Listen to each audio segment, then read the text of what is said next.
Imagine uma nação sem recursos naturais, sem petróleo, sem minerais, apenas uma pequena ilha com nada além de potencial. Esta era Singapura, em 1965, uma nação recém-independente que enfrentava desafios aparentemente insuperáveis. Mas contra todas as probabilidades, Singapura se tornou uma potência econômica global. Hoje, ela ostenta o terceiro maior PIB per capita do mundo e é um exemplo brilhante de desenvolvimento bem-sucedido. Então, como eles fizeram isso? Bem, é o que eu vou te contar agora.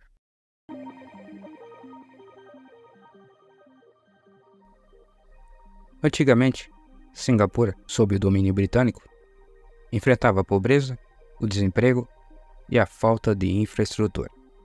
A sombra da Segunda Guerra Mundial lançou uma nuvem ainda mais sombria, com a brutal ocupação japonesa ceifando cerca de 100 mil vidas. Em uma entrevista à Harvard Kennedy School, Lee Kuan Yew, primeiro-ministro do país por 31 anos, refletiu sobre esses tempos sombrios, dizendo: "A era das trevas simplesmente se fechou sobre nós. 3 anos e meio de brutalidade infernal e carnificina. Muitos não sobreviveram. Eu tive sorte de sobreviver." Após a queda do Império Britânico, Singapura uniu-se à Malásia em 1963. Porém, não deu certo, e devido a conflitos políticos que resultaram em sua independência forçada em 1965. Hoje em dia, a cidade-estado é muito próspera, mas o seu passado mostra que foi um lugar sem perspectiva de um bom futuro.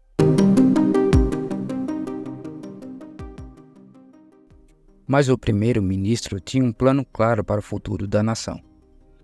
Singapura, pós-independência, divergiu dos modelos econômicos de seus vizinhos, abraçando uma política industrial capitalista que a transformou em um refúgio para investimentos estrangeiros. Não era apenas sobre fábrica. Lee investiu pesadamente em educação e treinamento, criando uma força de trabalho altamente qualificada, capaz de competir globalmente. Em uma entrevista, em 2007, ao The New York Times, ele afirmou que copiar os vizinhos não garantia sobrevivência, então ele escolheu o caminho diferente. A cidade-estado abraçou completamente o livre mercado e aproveitou sua localização estratégica entre os oceanos Pacífico e Índico, garantindo acesso a uma importante rota comercial.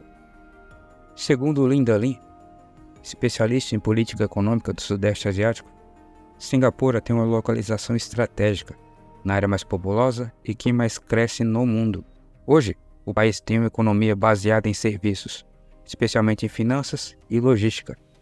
Tornou-se um importante centro de navegação na Ásia e é consistentemente classificado entre os 3 principais centros de comércio de refino de petróleo do mundo. De 1995 a 2021, Singapura investiu incríveis 45,7 bilhões em pesquisa e desenvolvimento, promovendo avanços em ciência e tecnologia. Curiosamente, o esquema de poupança previdenciária obrigatória de Singapura envolve contribuições até 37% do salário, destinadas não ao governo, mas para financiar saúde, educação, aposentadoria e moradia. Com sua sólida estabilidade política, se destaca como um imã para corporações multinacionais, em busca de um ambiente seguro e próspero.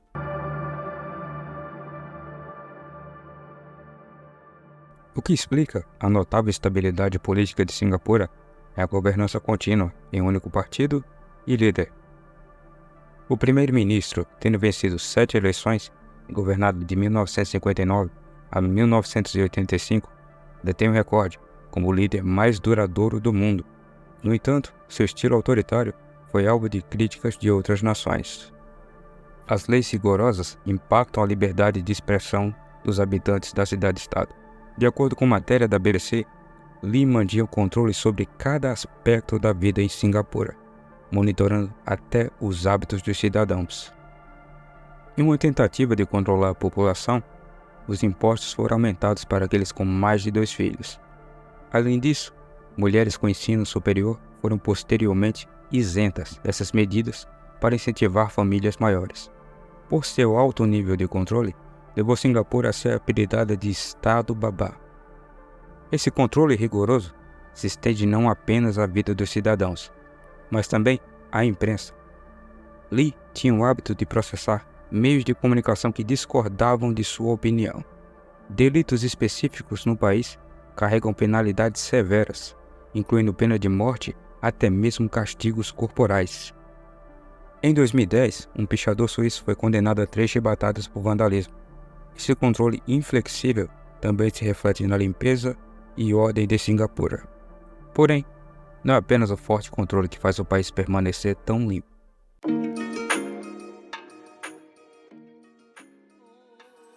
Hoje em dia, os hábitos de limpeza em Singapura destacam-se como um símbolo de sua cultura, recebendo reconhecimento internacional por ruas impecavelmente limpas, que se mesclam harmoniosamente com a vegetação urbana. É comum ver voluntários dedicados à limpeza de áreas residenciais e famílias participando ativamente de projetos ecológicos e ambientais. A sensação de limpeza e bem-estar é palpável ao chegar ao país, especialmente no que é aclamado como o melhor aeroporto do mundo. O aeroporto de Changi possui jardins temáticos, spas, cinemas e uma área verde com um lago repleto de carpas, atraindo até mesmo quem não vai viajar. O governo investe pesadamente para manter a imagem do país como altamente limpa. Donald Lau, especialista em políticas públicas de Singapura, explica que Lee Kuan Yew tinha a ambição de transformar Singapura em um oásis de primeiro mundo em uma região de terceiro mundo, atraindo investidores para esse recém-independente estado. As iniciativas para a limpeza começaram com sistemas de esgoto de qualidade, programas para combater doenças como a dengue, a limpeza do rio Singapura, que estava extremamente poluído, o plantio de árvores em toda a ilha e a transferência dos ambulantes para os centros de vendas formais.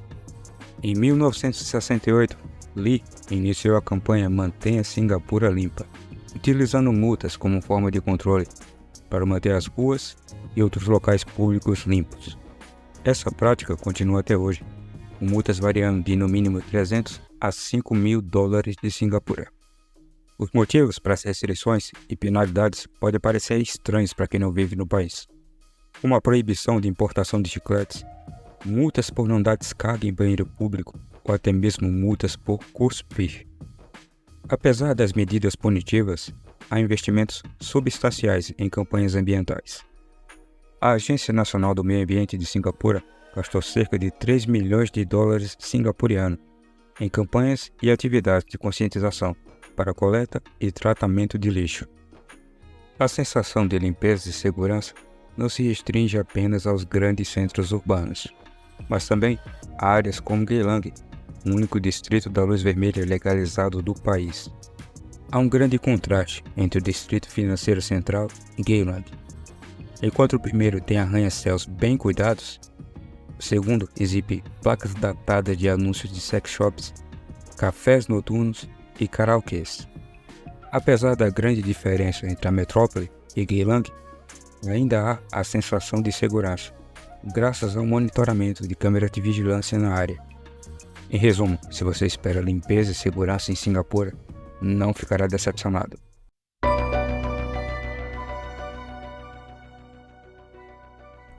Já é conhecido que a educação de Singapura é extremamente qualificada.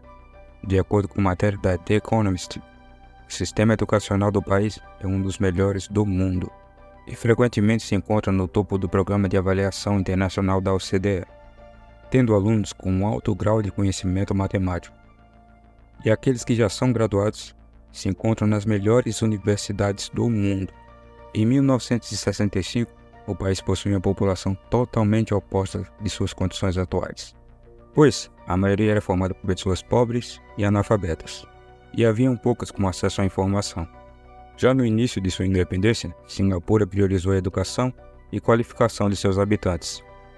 Entenderam que, apesar de não ter recursos naturais, poderia enriquecer por meio do trabalho qualificado. Também adotou o inglês como um dos seus idiomas oficiais, já que possui uma população diversificada, formada por malaios, chineses e indianos.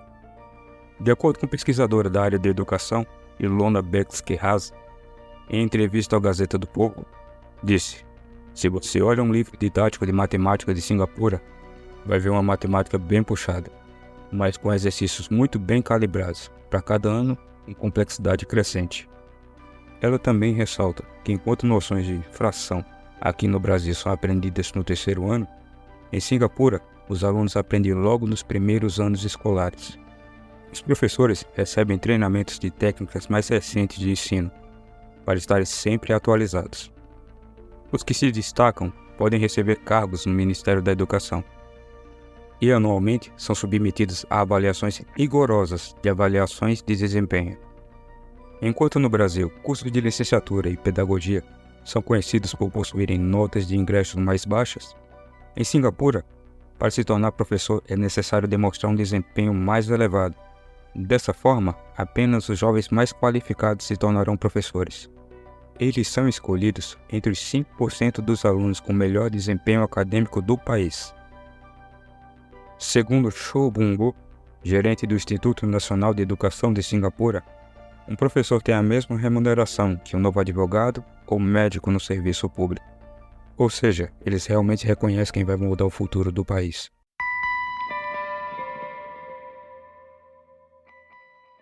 O milagre econômico de Singapura se torna praticamente impossível de replicar por outras nações, devido a um conjunto de fatores, a localização sendo o principal deles. Além disso, a estabilidade política, controle robusto sobre seu território, por seu tamanho simplifica ainda mais esse domínio. Embora muitos desses fatores possam não ser replicáveis, existem outros que contribuíram para o seu crescimento, dando exemplos para outras nações.